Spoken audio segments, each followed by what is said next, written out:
Jesus run yours, guess what happens? You put out the fires in an entire world. See, what's happened is we have become overwhelmed by the culture that seems to be closing in on us, and we feel hopeless, we feel helpless, we feel ill-equipped, and we feel like there's no way that I can ever make a difference. And the good news, you can't, but Jesus can through it. Samson, we laugh about him and we talk about, how could you ever let somebody cut your hair? We let the enemy bind us all the time.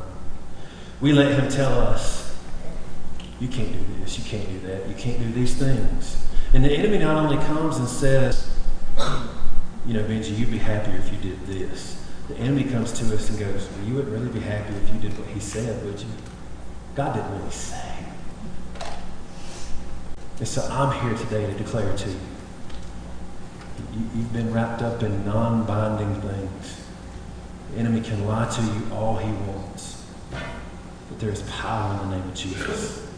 There is victory in the name of Jesus. We are more than conquerors in the name of Jesus. So, what I believe needs to happen this morning is there's some places, the first thing you have to do, anybody ever heard anything about anonymous or addicts and stuff like that? The first place you begin is what?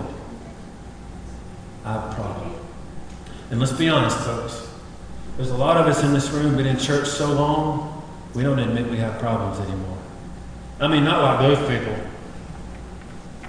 There's a lot of things, maybe you're like, I hadn't heard the voice of God really speak to me in decades. Maybe the last time you spoke to him, he spoke to you, you said, I don't really believe that.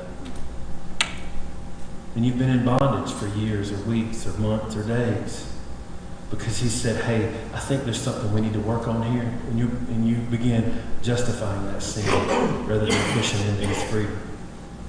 And see, what you don't understand, you're not missing out on things. Hey, teenagers, look at me.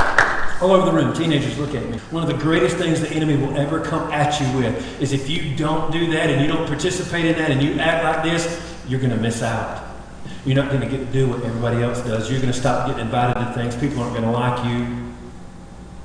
You're never going to miss out if you set Jesus as your highest priority.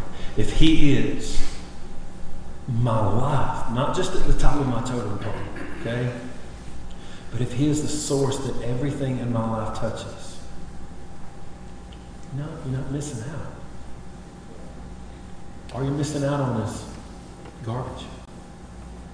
And look, teenagers, look at me again. Look at me again for a minute. Elijah, look at me.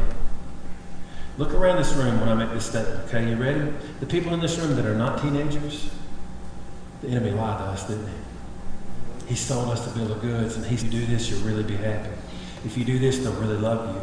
If you do this, you'll really, God made you to be. If we would just